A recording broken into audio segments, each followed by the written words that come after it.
My name's Joe Becker. I'm delighted to serve as the director of the Radcliffe Murphy Museum of Art and to host these wonderful individuals for a very special intersection. I guess it would be intersections between a faculty person and their student, between an alumni and an emeriti, but also combining and celebrating the overlaps between athletics and the arts, which are much more frequent than many people imagine.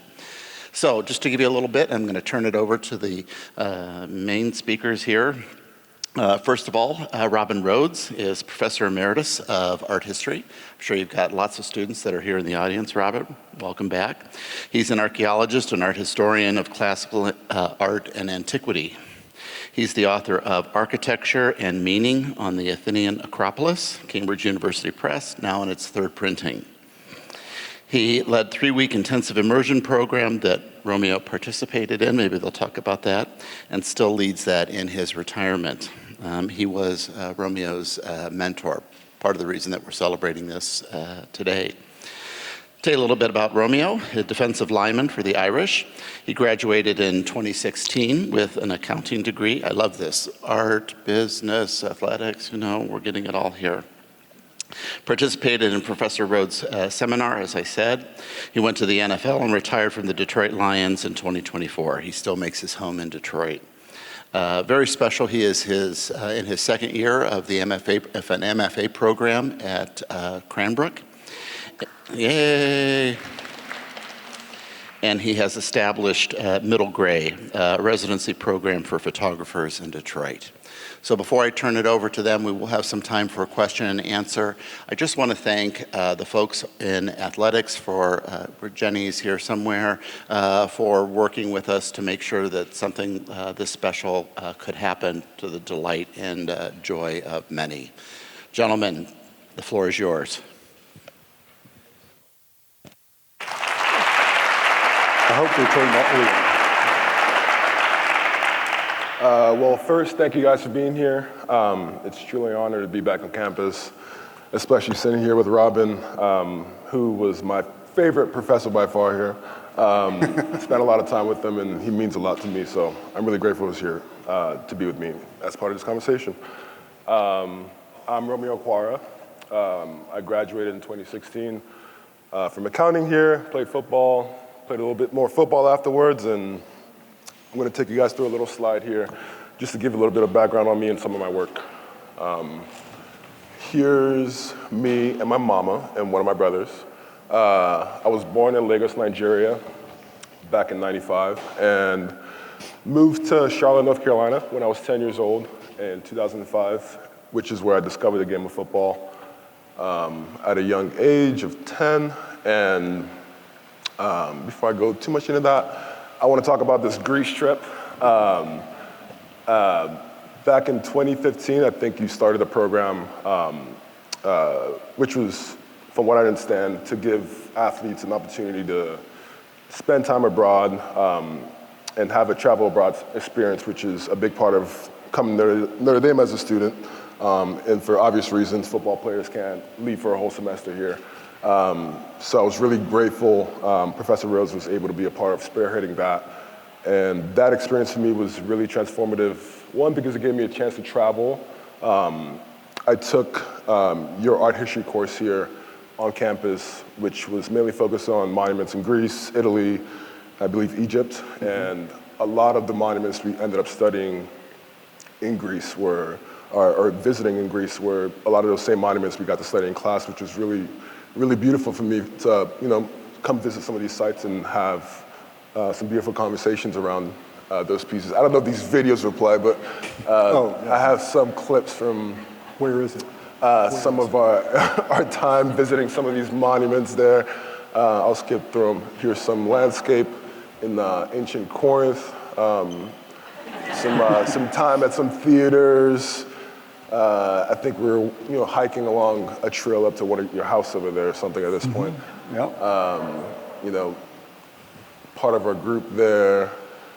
I think I sort of became the trip photographer You were designated the trip photographer. You don't remember. You were given the GoPro. Yeah, I had the GoPro, and I think I had just got my first camera that year, Canon like 70D that I got as part of some bundle on Amazon at the time, and some more photos. Lots of selfies with the selfie stick. Spent some time in museums looking at different pieces from different monuments and hearing all the stories about them. Repping Notre Dame football, of course, some snakes along the way. Got to visit the site of the first Olympic Games, which was pretty special. Some more time with monuments, and I think this is the Roma measuring Eric Katenda, who was a basketball player here. Lots of fun times. Playing some sort of game, they're tricking me to something. Ended up playing a soccer game with the local team there, which is really fun. Spent a lot of time with them on buses. They were trying to exchange numbers and stuff like that. Ran a race at the first Olympia, I believe. This is Nemia. Nemia. I won the race. Visited some ruins. And these photographs I most recently showed at an art fair in Detroit called Seasons. This year was their inaugural year. These photographs I made back in March, visiting my grandma for her 80th birthday. Most of these photographs I took just looking outside a window. I was there for 48 hours and spent a lot of time in cars. I don't know if you've spent any time in Nigeria, but there's a lot of traffic, and getting from place to place is pretty difficult. So you spend a lot of time in cars. So I brought my camera, and most of my images were just shooting out the window. Here's my late grandfather's mechanic. Made this image looking out the window. Go back to Charlotte when I first started playing football, which you also had experiences playing football in Charlotte. Yep, I played football in Charlotte too, a while ago. Back at Audrey Cal, and of course came here and did some more football, went to New York and did some more football. And while I was in New York, I tore my MCL, and the previous year I got my first 35 millimeter camera, a Leica M6. And at that time I was sort of like looking for things to do off the field.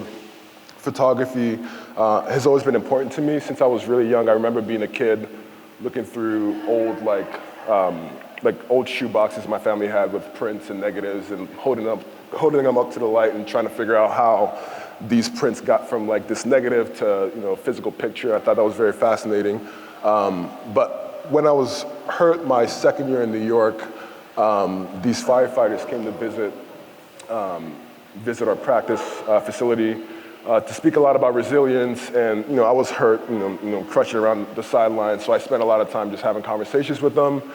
And of course, they invited me to their firehouse, which is sort of like a sacred space for them. And they were telling me stories about how the city wanted to build them this new state-of-the-art facility in Bed-Stuy, and they were going to possibly lose this like old lived-in firehouse in Brooklyn that had all this character. I think their unit was in there for over 100 years. And so I thought it would be cool to, take on this project during this time that I was injured and had all this extra time on my hands, documenting the space for them. And I spent maybe like 20 nights there, like bunking up with them and going on runs and sharing all those times with them. And, ended up having a show for them at the Leica Gallery in Soho, and they got to be celebrated that way. And, we all went out and partied afterwards. And now those images are hanging up at the new firehouse in Bed-Stuy, so that was great to see them moving through. Made some photographs at museums. This photograph, I think, I took in Cleveland during a preseason game. Some teammates and some people who worked at the hotel were looking at the eclipse back in like 2017 or 18, I think. Here's my grandma, my grandma's kitchen. Some photographs I made in the streets of New York. This was in Cuba, at a Dead show in Boulder. Some Halloween parties with some teammates. I get to Detroit, which is where my brother also got drafted by the Lions while I was there, and he also played here at Notre Dame. And this was the first time we got to play football together ever, which was pretty special for me. So, try to document that moment as well. This image I took after a game we played against Minnesota a couple years ago that led the Lions to, securing the NFC North for the first time, which then led us to the playoffs and other things. Some more photographs of shows and concerts along the way. Usually have my camera with me wherever I am, and really grateful to be able to have these like intimate moments and memories, captured through photography.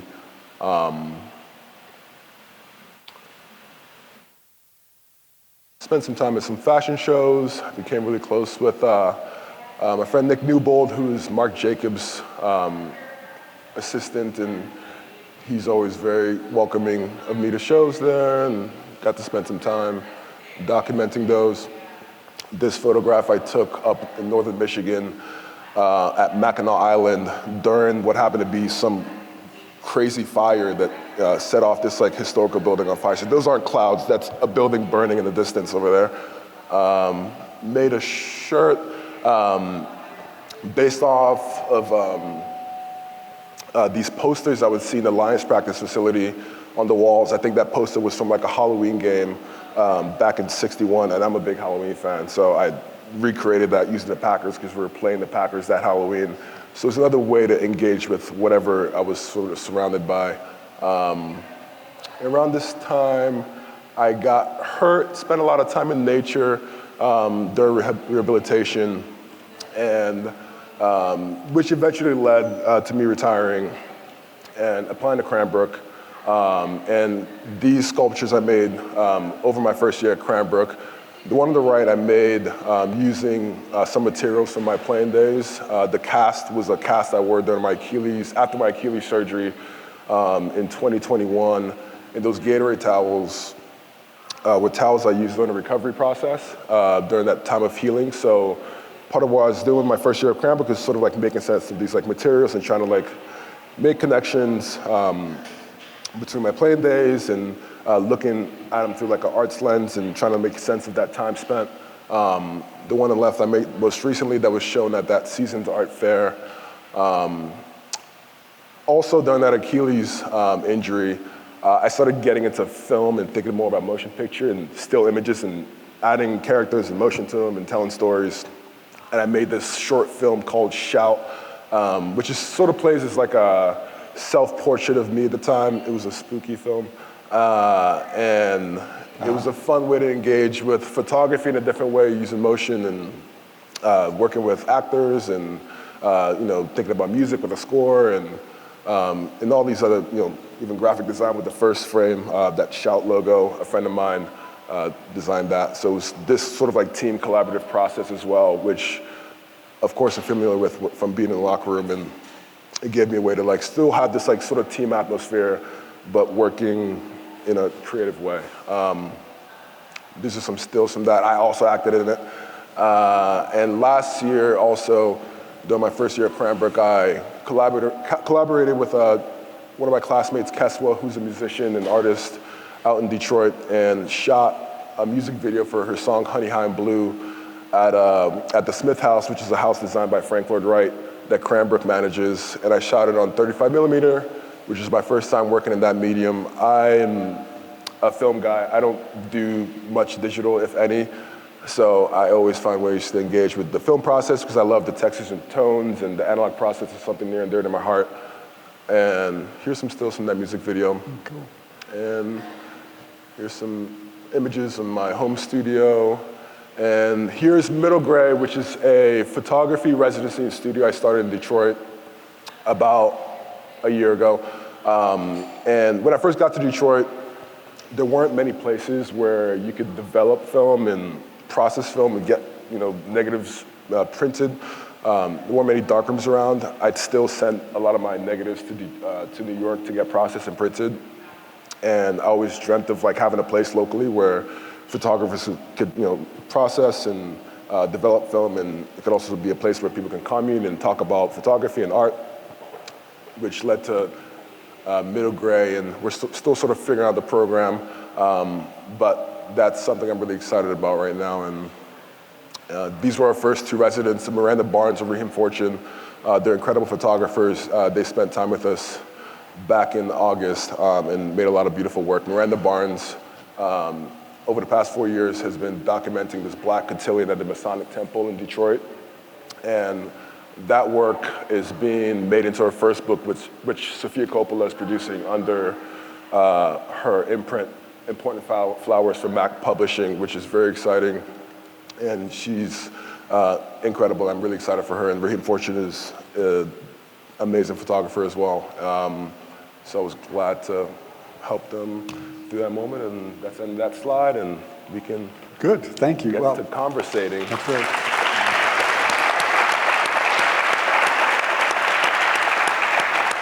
Well, it's a great pleasure for me to be here with Romeo because Romeo is one. Those of you who aren't professors probably don't realize that you don't keep in touch with your students, many of them, after graduation, even ones that you've been close with. But Romeo's kept in touch with me constantly, and I've been very lucky to hear about his ongoing career. And one of the things I wanted to ask you about, we've talked about all these things before, is when Romeo first went into the National Football League and was having great success in New York, there was a big article on him in the New York Times that was presented him as sort of the Renaissance man, defensive end.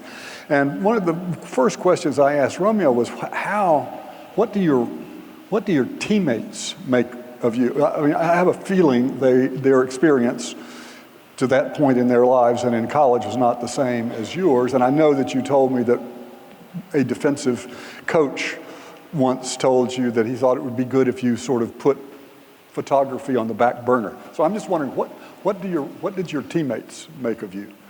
I thought it was kind of weird, a little bit, but at the same time, they sort of embraced that side of me and like sort of took me as I was. And a lot of them actually got into photography after. Oh, really?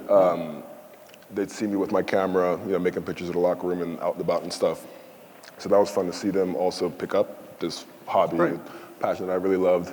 And yeah, like you said, one of my coaches after my second year told me to like sort of put photography on the back burner till I was done playing or something, which I thought was kind of silly because I didn't think taking pictures was a threat. We all have cameras in our pockets and we make pictures all day long. So it was funny when it sort of became this like art form that I saw as something important. It became a threat to him, but my play didn't change much. So I don't think it was that much of a threat. Well, I remember your response to me, your pithy response, immediate response was, they think I'm weird because they know football isn't the most important thing in my life, which I thought was a pretty cool thing. Yeah. Now I'm going to go into something a little bit different.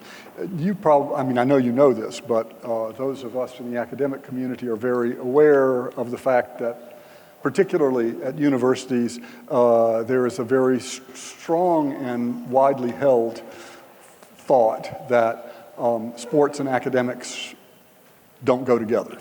And so what I'm wondering is, can you talk a little bit about how your academic career here at Notre Dame, because I do think Notre Dame is different from most schools, and we'll talk a little bit about that later, how your academic career at Notre Dame and football went together, and how they've fed each other or contradicted each other, or whether you see them as contradictory to each other.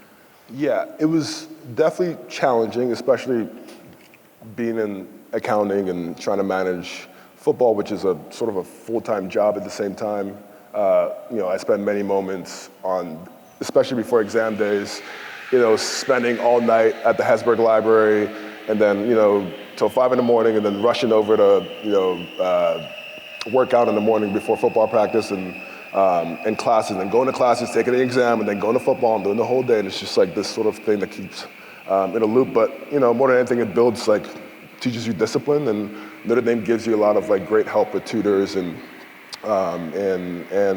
it's hard to do homework on the weekends where you got to go play games, but you find a way to make it work, and you get taught to be resilient, and I think they can feed into each other that way, because Oh, it's hard. What about in terms of just the purely, or maybe you don't see it this way, but the purely aesthetic relationship between, even if it's working out or playing ball. I can remember when I was a kid, when I was working on basketball, let's say, I never thought about the specific techniques of moves. I just thought about the way the players that I loved to watch looked. It was like dance, really. Yeah. And so I'm just curious as to how, if at all, that has informed your approach to art, whether you see those kinds of aesthetic connections, whether you have ever followed them up. Or? Yeah, I mean, I think it's funny you say dance, because I think football is sort of like a dance, especially playing defensive end. You're just dancing around the corner trying to get the quarterback all day long, and you're finding different creative ways to move your body to get to that quarterback. So that is sort of like a creative endeavor in some capacity. It's very physical and not as tender as you would see like some dance forms, but it's a lot of similar movements. So I think even the way I would approach the game, it was very creative, and music was a big part of me, and even some of my moves, I was sort of like there's like a certain rhythm you would go about like making certain moves. And I think even from the way I photograph and walk around the streets and make photographs of people, it is sort of a dance. You're sort of like looking at things a certain way and trying to move your body into a certain composition so you can make an image. So I think there's certain crossovers there. And this is something that I'm not going to ask Romeo about, but I do feel as if I wanted to say to members of the Notre Dame community this, which is, I would never have known, well, yes, I would. I would have known Romeo because he took classes with me. But I wouldn't have got to know him the way I did get to know him if he hadn't come to Greece. And the reason I want to talk a little bit about this is so that you will understand Notre Dame's, I'm not going to say it's absolutely unique, but it's close to it, position in the world of big-time college athletics and academics. Because I, like everybody else on the faculty, or not everyone, but like a lot of people, grew up feeling that big-time sports and academics didn't go together. And of course, everything you read about the SEC, you read about the Big Ten, you read about way before NIL, about basically players being hired to come and not having to fulfill any kinds of academic requirements. I was on the faculty athletic board for a long time, and then on the advisory board for Jack Swarb, the athletic director. And one of the thing that this program came out of was the realization during a meeting that revenue athletes, that is football players, basketball players, hockey players, male and female in basketball, had no ability to participate in international studies. Okay. Now, with what we have here at Notre Dame is a faculty athletic board that really has a large amount of power in how athletics are run. The major decisions are made with the athletic directors and the coaches and all around. And one of the things that I think most of us felt our major goal was to make sure that athletes were protected from not evil people or an evil institution, but protected in terms of getting the education that they were getting in return for what they were giving, which was a huge amount. And a huge part of Notre Dame's view of ourselves as an institution is our dedication to international study for every single student. And so we were having a report on, and it was fine for all the sports except the revenue sports, because those kids have lots of time off during the summers. Mm-hmm. But at this meeting, we were informed that the revenue athletes couldn't participate in international studies because they never had 6 weeks in a row off from organized practice. And you had to have 6 weeks. That's how long the courses were. The summer courses were 6 weeks long. And so, I reacted and said, well, somebody should, I said, well, we all reacted. That's not fair at all. Anyway, and so the director said, well, why don't you, and he said, what would you do? And I said, well, somebody needs to design 3-week courses that are they have to be total immersion courses because you're going to get a full credit for them. And so the challenge was laid out. And so that first year, Andre Ventnor and I did courses that allowed that made it possible. It's not just for revenue athletes. There were a couple of revenue athletes. I only take over 13 students a year, but it did give the opportunity, and they were so successful that now there are lots of them, so that all of the revenue athletes have the chance to do it. That's, to me, pretty amazing in the context of the rest of the universities that we learned about, including really high-level academic universities, which have very, very different rules for their revenue athletes and the rest of the student body. And at Notre Dame, the athletes get the same number of course cuts. They have to live, they're assigned the same roommates. They live in the dorms with everybody else. And they really are, that is a major goal of the university, is for all of them to get their education. So that's what resulted in my getting to know Romeo and having this wonderful relationship. I'm curious, though. Again, I'm going to go back to your colleagues in the NFL. I don't know whether you all ever talked about university educations, whether you talked about your own education, the value of your education. Was that something that was a part of their university experience when they were pre-pro? I would say no. I've never heard of another university have something similar to this type of program we had. And even, outside of that, academically, from the conversations I've had, it seems like other athletes had different general experiences just being at, the colleges they attended. Notre Dame guys in the locker room get like a certain type of rap for some reason, because people always made Notre Dame guys to be like different in some capacity, but I think it was like a good, they were saying it in a good way. I don't know, there was just like a certain level, there was just something different about the Notre Dame experience that like you can't really point yourself to, you can't point anything towards, but the guys who came out of those locker rooms and those institutions, there was just something different. It's hard to explain. So I want to ask you about this too, because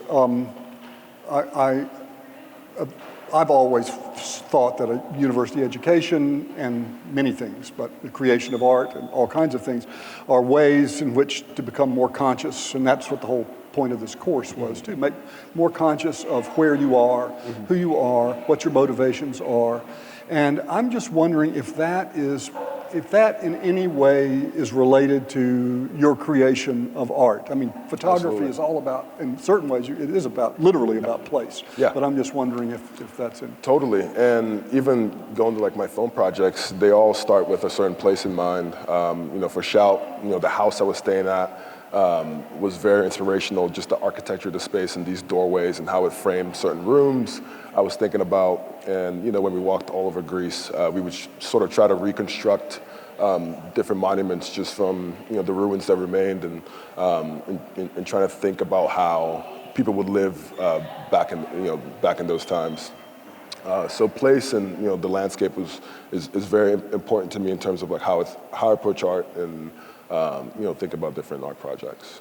And now I'm going to switch to something else because I know people will want to ask questions at a certain point too. But I can't help but think about now that you're finishing, you're in your second year of your MFA and you've been making art for a long time. And we have talked a little bit about this before. But as you know, and probably many people here realize, one of the biggest challenges, if not the biggest challenge, when you are an artist and when you're an aspiring artist in graduate school, is just coming up with a project, right? I mean, being able to articulate a project that you want to approach, and then, of course, to figure out a way to approach it. And so one of the things that you told me about, and you didn't mention in your artist statement, is that your family archives, which you had been so involved with, the photographs, et cetera, were destroyed, and that has been a real motivation for you. Now that to me is a lifetime motivation, right? Yeah. So I just wonder if you could talk about that and the kind of archival side of your own work. Yeah, one of the main reasons I got my first camera in college was when we made the move from Nigeria to the States. A lot of our family photographs and my mom's wedding dress and wedding albums were stored at a facility, and over time they sort of disappeared. So we lost access to those family archives. So I wanted to get a camera that sort of keep documenting the family. At a time where digital photography has sort of taken over, and most of our memories live on these storage drives that we lose all the time, and if they get water damage, they sort of disappear. So then I started thinking about film photography and how you can have this negative, and then also they can exist digitally. Also, my computer, the laptop I had in college, fried, and I lost all those images from my early college days. So I was losing a lot of stuff, and film photography seemed to be the only option for me at that point, or one of the options for me that I was thinking about. So a lot of my work is, I document a lot of my friends and people around me and the places I've been, and also family. And have you ever had a project in which you actually addressed that sense of loss of history? A lot of what I'm doing this year at Cranbrook is going back through my archive from the past 10 years, and what's also remaining from my family archive. So that's what I'm going to be doing mostly of this year at Cranbrook as I work towards my thesis. Yeah. So where again, we've talked about this some, but they haven't heard you talk about where you see yourself as an artist today, and the way you explain it to me in terms of storytelling. Mm-hmm. So I wonder if you could summarize where you feel you are as an artist and where you're heading.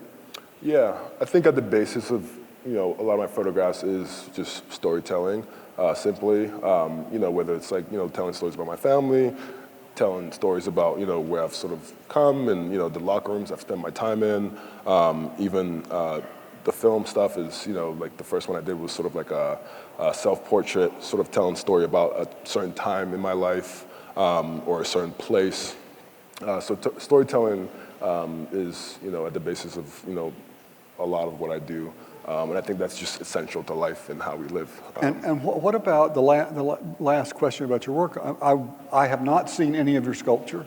I know that you're starting to work in sculpture now, and I'm wondering how you got there and how it relates to your photography and how it relates to storytelling. Yeah, sculpture sort of is something that happened during my first year at Cranbrook. Cranbrook has a pretty quirky program. It's pretty interdisciplinary, and they encourage you to step outside of your medium. So even in the photography department, they encourage you to paint or make sculptures or think about architecture. And I had all these materials from my playing days, like my cast that I kept, and all these Gatorade towels, all my helmets and jerseys and all this stuff that I didn't want to just sit on shelves in my house. And they were sort of piled up, and I started thinking them as different forms, and then using those same materials, trying to reconstruct them in different ways that can help expand on those stories. So I also see those sculptures as items or objects for storytelling as well. When you put them together, they create a different idea. So. Okay, and finally, this is very much a teacher sort of, but I'm just curious. One of the things I remember when I was first looking for jobs, one of the questions that was asked often was, if you had the capacity, the free rein to create, doesn't have to be a course, but let's say an experience for undergraduates here or wherever.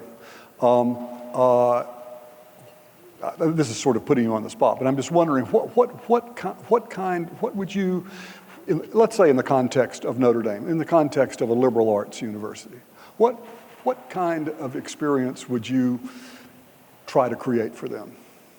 Well, I'll probably take a little blueprint from you, do something like you did with the Greece program, and maybe add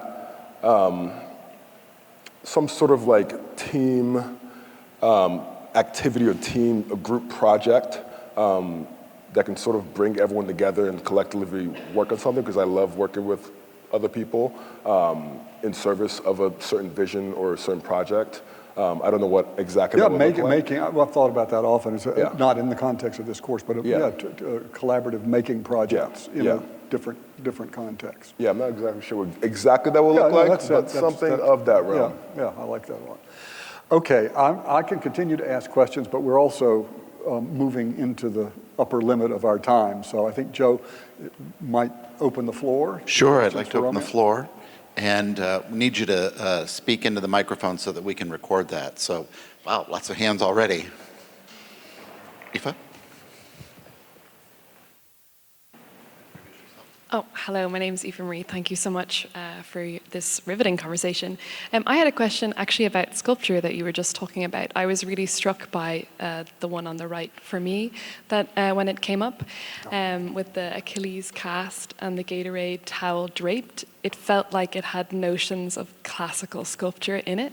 And so I'm wondering if you could speak to how consciously or unconsciously your art history education here is still feeding into your work today. Yeah, I would say, first, thank you for your question. I would say that's definitely something I was conscious about. One of the things we did on that Greece trip was spend a lot of time looking at different, marble sculptures and talking and thinking about drapery and the way drapery fell and how different carvers, sort of carved that drapery. And the Gatorade towel is obviously made of cotton, but I use a resin to harden it and let the drapery sort of fall in the way that's sort of reminiscent of some of these sculptures that we were looking at and trying to make different connections. And yeah, so that's definitely something I'm thinking about. Next.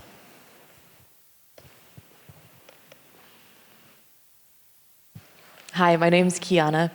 I'm really curious about what you're doing with the archive that you have from the last 10 years of photography and what your thesis is. And then also, I'm curious why you decided to go back to school to get your master's. Yeah.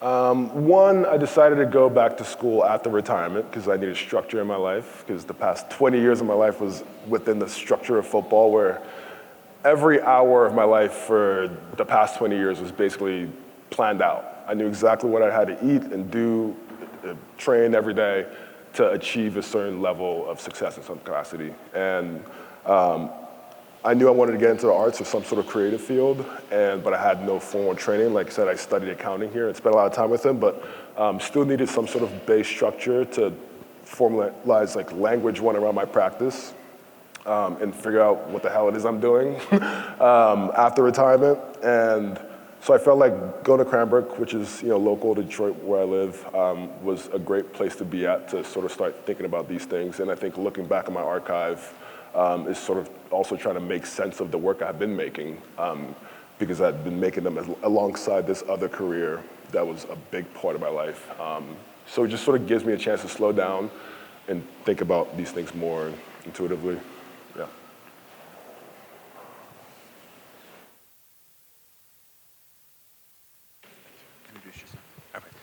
Hi, my name is Theron. I work at the Hesburgh Library, so thanks for that shout out. We appreciate it. Several of my colleagues from the Hesburgh Libraries are here, so glad you got some use out of it.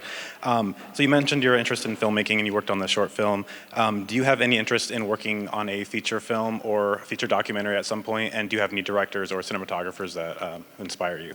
Yeah. Yes, I am currently working on another short that I do want to, I will be shooting next month at my middle school, based on different experiences playing football during recess at my middle school, that I'm working on with a teammate from high school, which is fun. And I'm also in the process of working on a feature that I've been sort of cranking at for a couple of years that might take, I can't give you a timeline on that, but yeah, it is something I'm thinking about, yeah. Side of the room's making it easy for me. Hi, I'll stand up so you can see me. Hi, my name is Danielle McGee, and I also work at Hesburgh Libraries.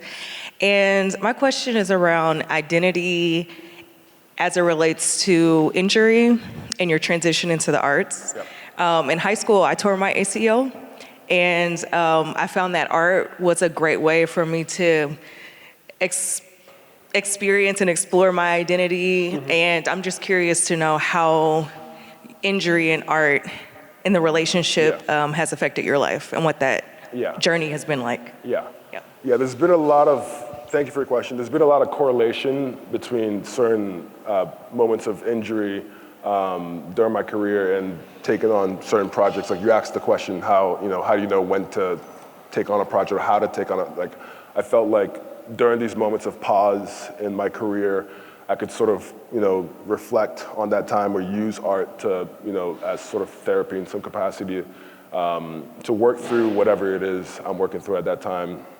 Like I said, that film sort of plays as like a self-portrait, just like really looking eternally and looking at myself and trying to make sense of things.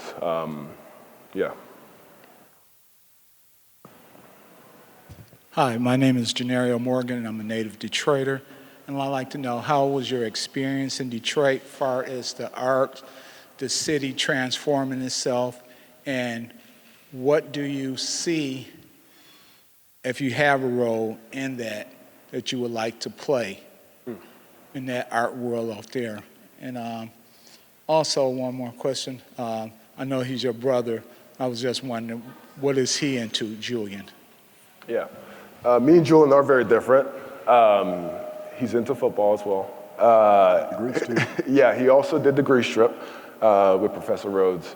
And he's sort of still figuring out his off the field. He spends a lot of time golfing. And the first question, I'm trying to, Detroit. Detroit was a place I didn't think I was ever gonna land at. It happened after I got released from the Giants and was sort of forced to move to Detroit. And I didn't know anything about Detroit. But after spending just a little bit of time there, I fell in love with the city. The city has a lot of really incredible history, especially in the arts. I think that Detroit has influenced the world in many ways that we might not even know. And being a part of that arts community, there's really special to me, especially where Middle Gray resides. It's sort of like a growing arts community on the east side of Detroit, held together by the Shepherd, which is this new sort of like state-of-the-art gallery that was once a church that was renovated and turned into an art space, art community. And there's a lot of really, really great artists in that neighborhood that are helping sort of like, add excitement to this resurgence that's going on in Detroit right now, and this feels really special to be able to add something to that landscape, especially bringing a dark room, a resource that a lot of photographers who want to shoot and work with film need there. Yeah. Have one over here. My name's Norman, and Notre Dame is known to be a great educational and athletic institution, but it's also a faith-based institution. How did that play into you choosing Notre Dame? Well, I grew up Catholic, so that had something to do with it. And yeah, obviously we spent a lot of the times here, before games, attending mass, and having that base of faith was definitely something that was definitely grounding and made me feel comfortable being here.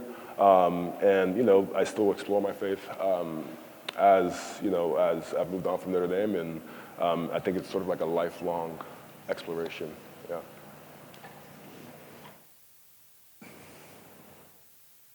Hi, I'm Nyla. I'm a current undergrad, and I work here at the museum. Going back to this idea of Notre Dame being unique and the opportunities it gives to its student athletes, how can the student body in general and the museum more specifically work to highlight that aspect of the student athlete identity? How can we think about our athletes as more than just people we go and watch during one event and then don't see until the following Saturday, for example? Yeah. Well, I think Notre Dame is pretty unique in that we don't have athletic dorms per se. I never lived with an athlete. I guess my roommate, whose parents are over here, he was on the women's basketball team practice squad. So that's the closest thing to the athlete that I live with. So Notre Dame already does a great job of putting you with people who are different from yourself in a way, which already, so you have that level of inclusivity. But also I think through storytelling, I think there's the media department here does a really good job of highlighting stories like off the field. I know when I was here, there was, the video team did a thing with me and my roommates that's very embarrassing to watch on YouTube. I don't know, I think being able to students like you who can highlight different things going on campus and tell different stories that either highlight sports and academics coming together or athletes who are doing different things from their sport off the field. I think being able to highlight those moments are beautiful. Yeah. May I say one thing to that, and that is you at the SNITE could really help inspire this. One of the things that Romeo did, if I remember correctly, when he was on the Greece program was he established a web page for the project. Didn't you send back things to the athletic department? That's the kind of thing that could be encouraged just between the SNITE and the athletic department, that when athletes go on summer studies or whatever, that the SNITE has possible projects that they could, that would be in concert with what they were doing. That I think could be a really good way to do it. Hi, my name's Liz. Hi, Liz. I was just blown away by the photograph of your grandmother, and I wondered if you could just tell us a little bit about her and her influence on you. My grandmother is amazing. Her name is Comfort, and she does bring me a lot of comfort. And I don't get to see her as much as I wish I could. She lives over in Nigeria, and she's home. I have memories of climbing the mango tree she had in her yard as a kid. So it was really special to go back earlier this year and just spend time in that same space and spend time with my cousins, and it's all those memories come back, even though we haven't, some of us haven't seen each other in 20 years. It just, it still feels like home. And you still have that family environment, and my grandma brought us all together. So, I think of my grandma, I think of home. I think of all the beautiful experiences I had and still have with her. And yeah, she's just near and dear to my heart, yeah. Got time for just a couple more. Hi, my name is Rocio. Thank you for your talk. I also work here as a gallery teacher at the museum. And my question is kind of related to, your interest in preserving history, in particular through photographs, because you lost kind of that archive that you had before. I was wondering, I think photographs are a very immediate way of preserving history. I was wondering what you thought of that in different media. So you work in sculpture. Do you also think about how sculpture, preserving history through sculpture, or are you interested in other types of questions, and kind of how the medium interacts with that interest of yours? Yeah, I think, preserving history through sculpture, also storytelling. Like I said, I think the basis of most of my work is storytelling, which I think is why I am starting to think about film and moving images too, because you get to expand on just the still image. Films are inspired by, all our histories, and, I try to bring all these different elements, and film gives you a way to edit and work with all those things at the same time. I don't know if I answered your question or not, but yeah. Got time for two more. All right, full disclosure, I was Romeo's academic advisor when he was here, so we haven't talked a lot about accounting. So two-part question. So given the journey you've been on through athletics and the arts, if you could come back and major in something different, what might you choose? But then since you did major in business, how has that education kind of informed what you've done with athletics and the arts? Yeah. Well, I really wanted to major in architecture when I first got here, but your junior year, you spend studying classical architecture in Rome, which would have been amazing, but football and Brian Kelly probably wouldn't let me do that. So I ended up falling to accounting because a lot of my friends' fathers were accountants in Charlotte, and that sort of happened. But I think accounting really helped me just give me the language of business. Obviously playing football and making some money, I could at least understand what these financial advisors are trying to say to me, which you wouldn't think would be important, but there's a lot of people trying to take advantage of you out there. So being able to understand the language and know what it was they were talking about was very helpful to me, even though I don't practice accounting. So, yeah.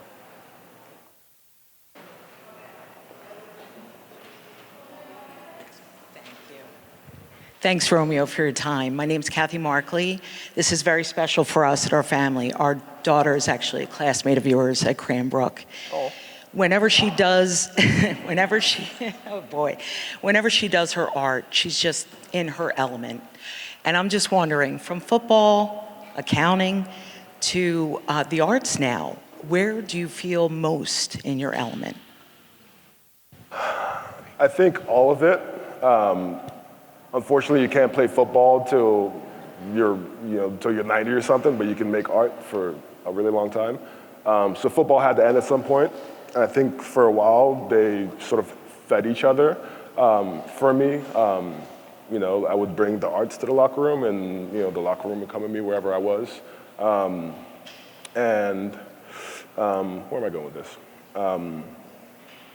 Yeah, I think they all sort of feed into each other, and there's no, football will always be a part of my life and be a part of like whatever it is I'm thinking about, whether I like it or not, as I make art and continue to be creative. There are many parts of football that help me as I'm making art, and there are lots of parts of football that I don't need in the art making process. So it's just trying to find a different way of being and pulling the things I need as I work through my career. And yeah, I think it's an evolution of sorts. Yeah. Can you do one more? Sure. So I'm going to pull rank as the microphone holder. So you've got some wonderful students here, you've got a lot of alumni here, you've got people from the College of Business here, you've got people from Art, History, and Design here, you've got people here from athletics. What's the one thing that you would say to anyone and everyone about why it's important to have art in your life? One, I would say art is a way of life, whether you like it or not. I think we're all creative beings, and everything we do is an art form in some capacity. We may just not call it that. I think just simply being aware of your surroundings and thinking about things in a curious way is artistic. And I think the more we open ourselves to like that line of thought, the better. Yeah, I don't know. Yeah. Robin, thank you very, very much. Thank you. Good job. Thank you.